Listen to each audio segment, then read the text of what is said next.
প্রিয় বন্ধুরা, এই সেই টমেটো যে টমেটো চাষ করে কৃষক হিসাবে খ্যাতি উপার্জন করেছি আমার এলাকাতে। ১ বিঘা জমি চাষ করে ১ লক্ষ ২ লক্ষ নয়, ৩ লক্ষেরও অধিক টাকার টমেটো উৎপাদন দিয়েছিল। কিভাবে হলো এত উৎপাদন? কোন বীজ ব্যবহার করেছিলাম? সার, কীটনাশকই বা কী কী দিয়েছি? কোন সময়ে লাগিয়েছি? যেটা বাজার মূল্য ভালো দিয়েছিল? ব্যয় কত হয়েছে? উৎপাদন ও মুনাফা কত হয়েছিল? সমস্ত কিছু শেয়ার করব আপনাদের সামনে এই ভিডিওর মাধ্যমে। তাই ভিডিওটি সম্পূর্ণ দেখুন, ভবিষ্যতে আপনাদের যদি কোনো কাজে আসে। বন্ধুরা, অনলাইনে ২ প্যাকেট সেমিনিসের আনসাল হাইব্রিড এব1 টমেটো প্যাকেট নিয়েছি। একটি প্যাকেটে ৩,৫০০ বীজ আছে। ২ প্যাকেট মিলে ৭,০০০ বীজ ফেব্রুয়ারি মাসের ১লা তারিখে লাগাবো বলে টমেটো বীজের প্যাকেট দুটি অনলাইনে আনিয়ে নিলাম। চারা তৈরি করার জন্য প্যাকেট দুটিকে কাটলাম। দেখুন সেই প্যাকেটের টমেটো বীজগুলি কতটা সতেজ ও ঝকঝকে। বীজগুলি একটি পাত্রে রাখলাম। অন্য একটি পাত্রে কিছুটা জল নিলাম। ২ থেকে ৩ গ্রাম ছত্রাকনাশক জলে গুলিয়ে ছত্রাকনাশক জল মিশ্রিত বীজের উপর দিয়ে বীজগুলোকে ১২ ঘন্টার জন্য ভিজিয়ে রাখা হলো, যাতে করে টমেটো বীজগুলো খুব তাড়াতাড়ি জার্মিনেশন হয়, অর্থাৎ অঙ্কুরিত হয়। এই দিকে টমেটো চারা তৈরি করার জন্য ১০-১২ দিন আগে থেকেই জমি কিন্তু তৈরি করা শুরু করে দিয়েছি। শেষবারের মতো জমি তৈরি করে জমিতে ছত্রাকনাশক ও ফলেটন মাটিতে দিয়ে মাটি শোধন করে নেই, কারণ জমিতে থাকা বিভিন্ন ধরনের ছত্রাক ও নানান জাতের পোকামাকড় চারাগাছের যেন ক্ষতি করতে না পারে। জমির বিভিন্ন আগাছা পরিষ্কার করে জমি সমান্তরাল করে একটি পাট তৈরি করা হলো। এরপর সেই পাটে ২.৫ থেকে ৩ ইঞ্চি পর পর সম্পূর্ণ পাটটিতে লাইন করে দিলাম একটি কাঠের লাঠির সাহায্যে। ১/২ ইঞ্চি গভীর করে নেওয়া হলো। কাঠের লাঠিটি কিন্তু ৪ কোণা ছিল। এক কোণা দিয়ে মাটিটিকে আমি ১/২ ইঞ্চি গভীর করে নিয়েছি। মাটিটির মাটি লাইন বরাবর ১/২ ইঞ্চি গভীর দেখাচ্ছে খুব সুন্দরভাবে। এরপর চারা লাগানোর পালা। বীজগুলোকে ১২ ঘন্টা ভেজানোর পর একটি পাতলা সুতি কাপড়ের সাহায্যে বীজের জলটুকু আলাদা করে আধা ঘন্টার জন্য রেখে দিলাম, যাতে বীজগুলো ভেজা না থাকে। অর্থাৎ যখন আমি বীজটি লাগাবো তখন যেন একটা বীজ আরেকটা বীজের সাথে না থাকে। সেই টমেটো বীজগুলোকে বীজ পাটে এনে আগেই যে ৩ ইঞ্চি বরাবর ১/২ ইঞ্চি গভীর লাইন করা ছিল, সেই লাইনগুলোতে ২.৫ ইঞ্চি থেকে ৩ ইঞ্চি পর পর বীজ রোপণ করলাম। ২.৫ ইঞ্চির নিচে যেন না আসে। ২ প্যাকেট বীজ অর্থাৎ ৩৫০০ প্লাস ৩৫০০, মোট ৭,০০০ টমেটো বীজ লাগানো হলো। বীজ লাগানোর পর মাটি দিয়ে চাপা দিলাম। ৪ থেকে ৫ দিনে টমেটো বীজ মাটি ভেদ করে উপরে উঠে আসে অঙ্কুরিত হয়ে। চারাগাছের বয়স যখন ১০ থেকে ১২ দিন, সেই সময় ছত্রাক ও কীটনাশক দেওয়া প্রয়োজন। তাই সাপ এবং ইমিডা একসঙ্গে মিশ্রিত করে স্প্রে করে দেই সম্পূর্ণ গাছগুলিতে। এই সময় প্রচণ্ড সূর্যের তাপ, তাই মাটি তাড়াতাড়ি শুকিয়ে যায়। চারাগাছের যেন কোনো ক্ষতি না হয়, তার জন্য চারা গাছগুলিতে মাটির জো অনুসারে ২ থেকে ৩ দিন পর পর জল দেওয়া হয়। চারা গাছের বয়স ১৫-১৬ দিন হলে এনপিকে ১৯-১৯-১৯ স্প্রে করেছি। এখন দেখুন চারা গাছগুলি কতটা সতেজ এবং রোগমুক্ত। দেখুন ২২ দিনের চারা গাছগুলিতে পাতার আগা, কাণ্ড, পাতার নিচে কত ছোট ছোট পোকা লেগেছে। আমার একটু অসতর্কতায় এটা হয়েছে। পরে অ্যাডমায়ার ব্যবহার করেছি, কাজ হয়েছিল। পরে দেখুন সেই পোকাগুলো আর নাই টমেটোর চারাগুলিতে। এইদিকে মেন যে জমি টমেটো লাগাবো, সেই জমি কিন্তু তৈরির কাজ চলছে। ৪টি চাষ করে ট্রাক্টর দিয়ে জমি একেবারে ভুরভুরে ও সমান্তরাল করে নেওয়া হয়। শেষ চাষের আগে বিঘা প্রতি গোবর সার আধা টলি দেওয়া হয়। বিঘা করা রাসায়নিক সার ২০ KG DAP, ১৫ KG MOP, ৩০ KG single super phosphate, ১০ KG urea, ২ KG zinc, ২ KG boron এবং ২ কেজি ফলেটন ও সাথে 5 কেজি সাগরিকা দিয়ে সেচ চাষ করে জমি কিন্তু ট্রাক্টর দিয়ে সমান্তরাল করে নেওয়া হয়। রোপণ পদ্ধতি: লাইন থেকে লাইনের দূরত্ব 27 ইঞ্চি হিসেবে দাগ কাটা হয়। অর্থাৎ একটি লাইন ও অন্য একটি টমেটো লাইন থেকে আরেকটি টমেটোর লাইনের দূরত্ব 27 ইঞ্চি এবং একটি টমেটো গাছ থেকে আরেকটি টমেটো গাছের দূরত্ব 24 ইঞ্চি রেখে সেই হিসাবে আমি কিন্তু দাগ দেই। টমেটো চারার বয়স যখন 25 থেকে 30 দিন হয়, সেই সময় টমেটো চারা রোপণের উপযুক্ত সময়। ট্রাইকোডার্মা জীবাণুনাশকের সাহায্যে টমেটোর চারার শিকড়গুলিকে জীবাণুনাশক করার জন্য কিছুটা জল দিয়ে সেখানে ট্রাইকোডার্মা দিয়ে ভালো করে জলে গুলিয়ে নেই। চারা রোপণের পর যেহেতু 7 থেকে 8 দিন কোনো কীটনাশক ও ফাঙ্গিসাইড দিতে পারবো না, তাই চারা রোপণের বা তোলার একদিন আগেই একসঙ্গে চারা গাছগুলিতে স্প্রে করে দেই। জল দিয়ে চারাগুলিকে তুলে জীবাণুনাশক বা ট্রাইকোডার্মা মিশ্রিত জলে 20 থেকে 25 মিনিট চারা শিকড়গুলিকে চুবিয়ে রাখি।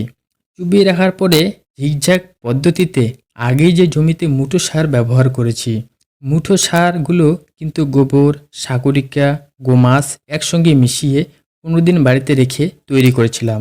সেই মুঠো সারগুলো মাটির সঙ্গে ভালো করে মিশিয়ে টমেটোর চারাগুলো লাগিয়ে দেওয়া হলো। আমার টমেটো চারা লাগাতে 3 দিন লেগেছে। মার্চ মাসে 3, 4, 5 তারিখে প্রচণ্ড গরম, তাই বিকেলের দিকে লাগিয়েছিলাম। চারা লাগানোর পরে সকাল বিকাল চারা গাছের গোড়ায় জল দিয়েছি 3 থেকে 4 দিন, যাতে করে প্রচণ্ড গরমে চারা গাছগুলো যেন শুকিয়ে মারা না যায়। সকাল বিকাল জল দিয়েছি, তাই চারা গাছগুলো খুব তাড়াতাড়ি মাটির সঙ্গে সেট হয়েছে। মাটির সাথে সেট হওয়ার পরে গাছগুলিতে 7-8 দিনের মাথায় কীটনাশক ও ছত্রাকনাশক দেওয়া হয়। পরে 12 থেকে 14 দিনের মাথায় বৃদ্ধি বিকাশের জন্য খাদ্যের প্রয়োজন, তাই খাদ্যের জন্য চাপান সার দেই। চাপান সার হিসেবে ডিএপি, এমওপি, ইউরিয়া, গোমাস, সাগরিকা একসাথে মিশিয়ে প্রত্যেক গাছের গোড়ায় চারদিকে খুঁড়ে হালকা করে 1.5 থেকে 2 চামচ করে দিয়ে দেই। এই চাপান সার গাছকে বৃদ্ধি করে ফুল ও ফলের দোরগোড়ায় পৌঁছে দেবে। চাপান সারের সাথে সাথে কীটনাশক ও ছত্রাকনাশক স্প্রে করা হয়। নিয়মিতভাবে 5 থেকে 6 দিন অন্তর অন্তর চাপান সার দেওয়া হয়ে গেলে সমস্ত জমিতে কিন্তু জল দেওয়া হয়। জল কিন্তু মাটি অনুসারে দিতে হবে। প্রচণ্ড রোদে মাটি শুকিয়ে গেছে, তাই একটু বেশি করে জল দিয়েছি। জল দেওয়ার পর আমার জমির টমেটো গাছগুলো দেখো কতটা বৃদ্ধি হচ্ছে। গাছগুলো কিন্তু সবুজ ও ঝকঝকে, নতুন নতুন কুশি, শাখা প্রশাখা তৈরি হচ্ছে, সবুজ কচি কচি পাত। আর এরকম টমেটো দেখলে কাজ করার আগ্রহ বেড়ে যায়।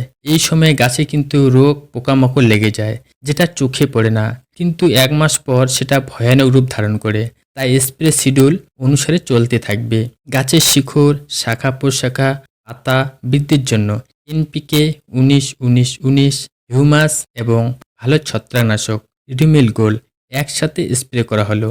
বিভিন্ন খাদ্যের অভাব এনপিকে 19-19-19 কিন্তু পূরণ করে, তাই এনপিকে 19-19-19 কিন্তু 10 দিন পর পর আমি স্প্রে করতেই থাকি। স্প্রে করার পর গাছগুলো কিভাবে বৃদ্ধি হচ্ছে, কাণ্ড, পাতা, শাখা প্রশাখা দ্রুত বিকাশ হচ্ছে। আপনারা যদি কেউ টমেটো চাষ করেন, এই সময়েই মাচা তৈরি করবেন, কারণ 5 থেকে 7 দিনেই কিন্তু 4 ফুটের মতো গাছগুলো হয়ে যাবে। টমেটোর জমিতে মাচা না দিলে ঢোকানো খুব অসুবিধা হয়ে যাবে। আমার এই সময় দেওয়া প্রয়োজন ছিল। আমার মাচার খুঁটি রেডি ছিল না, তাই আমি দিতে পারি নাই। এত বৃদ্ধি হচ্ছে টমেটো গাছগুলি, আজকে দেখি একরকম, কালকে দেখি আর একরকম। আকাশ ছোঁয়া গাছের ডেভেলপ, খুঁটি রেডি না হওয়ায় মাচা তৈরির জন্য অপেক্ষা করতে হচ্ছে। এইদিকে আমার জমিতে ঘাসও তৈরি হচ্ছে, ঘাসগুলি নিড়ানি দেওয়া প্রয়োজন, আবার দ্বিতীয় চাপান দেওয়াও লাগে। টমেটো গাছগুলোতে প্রচুর ফুল মঞ্জুরি তৈরি হচ্ছে, ফুলগুলি ফুটতে শুরু করেছে, আবার কিছু কিছু গাছে ফলও সেটও হচ্ছে। দ্বিতীয় চাপান হিসেবে ডিএপি, এমওপি, জিঙ্ক, বোরন একসঙ্গে মিশিয়ে প্রতিটা টমেটো গাছের গোড়ায় নিড়ানি যন্ত্রের সাহায্যে চারপাশে হালকা করে খুঁড়ে 2 চামচের মতো করে মিশ্রিত সার দিয়ে দেই। আমাদের এখানে লেবারের খুব অভাব, তাই চাপান সার দিতে সময় লেগেছিল। চাপান সার দিতে দিতে গাছগুলি অনেকটা বড় হয়ে গেছে। সাথে সাথে স্প্রে শিডিউল হিসেবে ভিডিওতে দিয়েছিলাম কি কি দিয়েছি। কিছুটা পরিবর্তন করে হিউমাস, এনপিকে, 19-19, সাগরিকা, লিকুইড, ছত্রাকনাশক ও সঙ্গে আঠা ব্যবহার করলাম ও স্প্রে করার পর সম্পূর্ণ জমিতে আমি জল দিয়ে দেই। জল দেওয়ার পর গাছগুলো দেখুন কত বড় হয়ে গেছে। এই সময় মাচা বানানোর প্রক্রিয়া শুরু করলাম। আমার নিজেরই বাঁশ ছিল, তাই অনেকগুলি বাঁশ কাটলাম। 7 ফুট করে বাঁশগুলিকে কাটা হলো মাঝ বরাবর। বাঁশগুলোকে খালি করে একটি সাইডে সুচালো করে প্রত্যেক লাইনে 10 ফুট পর পর সমান্তরাল করে গাড়া হলো। পরে দুটি লাইনের বাঁশ একসাথে দুটি বেঁধে এই প্যাটার্নের মাচা তৈরি করে খুঁটি গাড়া হলো। মাচা আগেই তৈরি করা প্রয়োজন ছিল। বন্ধুরা দেখুন, জমিতে ঢোকার মতো পরিস্থিতি নাই। মনে হয় জমিতে ঢুকলে টমেটোর ডাল ভেঙে যাবে, তাই খুব সাবধানে কাজ করা হলো। এই সময় গাছের পোষক তত্ত্বের ঘাটতি হতে পারে, তাই আমি পোষক তত্ত্বের ঘাটতি পূরণের জন্য মিরাকুলাম স্প্রে করে দিলাম। এই প্যাটার্নের বাঁশের মাথায় মাথায় জিআই তার লাইন বরাবর এক প্রান্ত থেকে অপর প্রান্ত পর্যন্ত বাঁধানো হলো। সমস্ত টমেটোর বাগানে জিআই তার বাঁধানো হয়ে গেলে টমেটোর ডাল বাঁধার প্রক্রিয়া শুরু। এই সময় কিন্তু লেবারের খুব প্রয়োজন হয়, কারণ টমেটোর সমস্ত ডাল বাঁধতে লাগে। টমেটোতে 5-7 বাঁধার প্রয়োজন পড়ে। বড় বড় ডালগুলোকে প্রথমে সুতুলির সাহায্যে বেঁধে পরে ছোট ডালগুলো বড় হয় সেই সময় ওই ডালগুলোকে বাঁধতে হয়, না হলে টমেটোর ভারে গাছের ডাল ভেঙে পড়ে। এইভাবে বাঁধার পরে টমেটোর বাগান দেখলে মন খুশিতে ভরে যায়, কারণ প্রথমেই এত ভালো ফসল উৎপাদন করেছি। প্রত্যেক গাছে অসংখ্য ফুল ফুটছে এবং ফুল ফলে পরিণত হচ্ছে। মাঝে মাঝে এই সময় ফল ছিদ্রকারী পোকা ফল নষ্ট করতেছে, তাই প্রোফেক্স দিয়েছি স্প্রে করে। একদিন দিলে কিন্তু হবে না, মাঝে মাঝে দিতে হবে। এই সময় গাছে ভিটামিন দেওয়া প্রয়োজন, তাই জিঙ্ক, বোরন স্প্রে করতে হয়। ফলের সাইজ সুন্দর এবং চকচকে ঝকঝকে দেখতে পাওয়া যাবে। পাতা দিয়ে গাছের খাদ্য হিসেবে এনপিকে, 05234, ইসেবিয়ন এবং এমবিশন যে কোনো একটি ভিটামিন দেই। আজকে ইসেবিয়ন দিলে পরের সপ্তাহে এমবিশন দেই। 05234 কিন্তু চলতে থাকে। যেহেতু ফলগুলোকে বড় করতে হবে, মাঝে মাঝে ছত্রাকনাশক এবং কীটনাশক ভালো ভালো কোম্পানির স্প্রে করতে থাকি নিয়মিতভাবে। বন্ধুরা, টমেটো গাছগুলো কিন্তু লম্বায় 5 ফুট ছাড়িয়ে গেছে। অতিরিক্ত বড় হওয়ার কারণে আমার স্প্রে করতে অসুবিধা হয়, কারণ আমার লাইনের ফাঁকাটুকু আর একটু দেওয়ার প্রয়োজন ছিল। আপনারা যদি টমেটো চাষ করেন, ফাঁকা একটু বেশি করে দিবেন। দেখুন বন্ধুরা, প্রতিটা গাছে কেমন টমেটো ধরেছে। গাছগুলির প্রতিটি শাখায় ফলে ভর্তি, থোকায় থোকায় টমেটো ধরে আছে। প্রথম দিকে যে টমেটোগুলো হয়েছিল সেগুলো লাল লাল হয়ে পেকে যাচ্ছে, ছোট টমেটোগুলো বড় হচ্ছে। এখনও গাছে অসংখ্য ফুল ও ছেটো হচ্ছে। গোড়া থেকে আগা পর্যন্ত গাছগুলোতে টমেটো ভর্তি। আমি 2 প্যাকেট টমেটো চারা তৈরি করেছি। একটি প্যাকেটে 3500 বীজ ছিল। 2 প্যাকেটে মোট 7000 চারা তৈরি করেছি। এর মধ্যে 1 বিঘার জন্য মোট 3800 চারা মূল জমিতে লাগিয়েছিলাম। আমার চারা লাগানো বেশি হয়ে গিয়েছে 1 বিঘাতে। বন্ধুরা, আমার কাজের খুব অসুবিধা হয়েছে। টমেটোর ফল তো হয়েছে, কিন্তু স্প্রে, চাপান সার দেওয়া খুবই অসুবিধায় পড়েছি।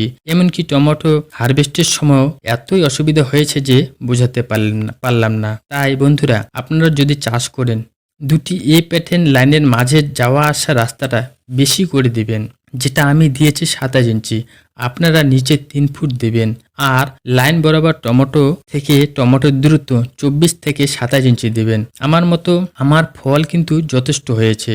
গাছগুলিতে দেখলে মনে হয় গাছগুলিতে 3, 4, 5 কেজি করে ফল হয়েছে প্রতিটি গাছে। আবার কিন্তু ফল তৈরিও হচ্ছে। এই সময় গাছের খাদ্যের অভাব রাখলে হবে না, তাই চাপান হিসেবে 10 কেজি ডিএপি পুরো জমিতে লাইন বরাবর দিয়ে দেই এবং ডিএপি দেওয়ার পরে আমি কিন্তু জল দিয়ে দেই। দেখুন, টমেটোর সাইজ একটি টমেটো 90 থেকে 120 গ্রাম পর্যন্ত হয়েছে। মাঝে মাঝে একটি টমেটো 150 গ্রাম পর্যন্ত হয়েছে। টমেটো হারভেস্ট কিন্তু আমার শুরু হয়ে গিয়েছে। এভাবে যদি গাছ প্রতি 4 কেজি করে টমেটো পাই, তাহলে মোট 3800 গাছে 3800 ইন্টু 4 অর্থাৎ 150 কুইন্টাল হয়। আমাদের লোকাল এলাকায় জুন জুলাই মাসে 15 থেকে 30 টাকা পর্যন্ত বাজার ছিল। বড় বড় বাজার দিল্লি, মহারাষ্ট্র, ইউপিতে খুবই কম রেট ছিল। তাহলে ন্যূনতম 20 টাকা গড় হিসেবে ধরলে 150 কুইন্টাল টমেটোর বাজার কত হয় আপনারা নিজেই হিসেব করুন। বন্ধুরা দেখুন কি হারে টমেটো উৎপাদন হয়েছে গাছগুলোতে, যেটা আপনাদের বলছি তার থেকেও অধিক হবে। আমার মোট খরচ হয়েছে বীজ, হাল, সার, ছত্রাকনাশক, কীটনাশক, লেবার ও বিভিন্ন উপকরণে 37,500 টাকা। এখন উৎপাদন থেকে খরচ বাদ দিয়ে হিসেব করলে দেখুন কেমন আয় হতে পারে। বন্ধুরা আমার সামান্য ভুলের কারণে টমেটোগুলোর নিচের দিকের যে পাতা হলদে হওয়া শুরু হয়ে গিয়েছে, এর প্রভাব পড়েছিল 1 মাস পর। এবছর বৃষ্টি হয় নাই, 2 দিন বৃষ্টি হয়েছিল মাঝখানে। বৃষ্টি হওয়ার পর ছত্রাকনাশক অবশ্যই দিতে হয়, আমি দিতে পারি নাই। তার জন্য শেষে যে ফুলগুলো সেট হয়েছিল সেগুলো টমেটোতে পরিণত হয়েছিল, কিন্তু টমেটোগুলো বড় হয়েও আর বাজার করতে পারলাম না। তার আগেই সমস্ত জমি ভাইরাস আক্রান্ত হয়ে যায়, টমেটোগুলোর মধ্যে দাগ চলে আসে, টমেটোগুলো ফেটে যায়, বাজারজাত আর করতে পারলাম না। বাজারে আর সেই টমেটো চলে না, জমিতেই নষ্ট হয়ে পড়ে থাকে। বন্ধুরা দেখুন এখন প্রত্যেক গাছে হাফ কেজিরও উপরে টমেটো আছে। এই টমেটোগুলো এখন বিক্রি করতে পারলে জুলাই মাসের শেষে 50 থেকে 60 টাকা কেজি দরে পাওয়া যেত। লাস্ট 30 টাকা বিক্রি হয়েছে, পরের সপ্তাহে 50 টাকা বাজার উঠেছে। 3800 গাছে নিচে 15 কুইন্টাল টমেটো পাওয়া যেত। 50 টাকা কেজি দরে বিক্রি হলেও দেখুন কত টাকা হয়, 75,000 টাকার মতো। তাই বন্ধুরা সামান্য ভুলের কারণে টমেটোগুলো জমিতেই নষ্ট হয়েছিল। আমার মতো করে বসে না থেকে সিজন অনুসারে চাষ করে নিজেকে স্বাবলম্বী করে তুলুন। ভিডিওটি ভালো লাগলে একটি লাইক দিয়ে পাশে থাকবেন। শেষ পর্যন্ত ভিডিওটি দেখার জন্য অসংখ্য ধন্যবাদ।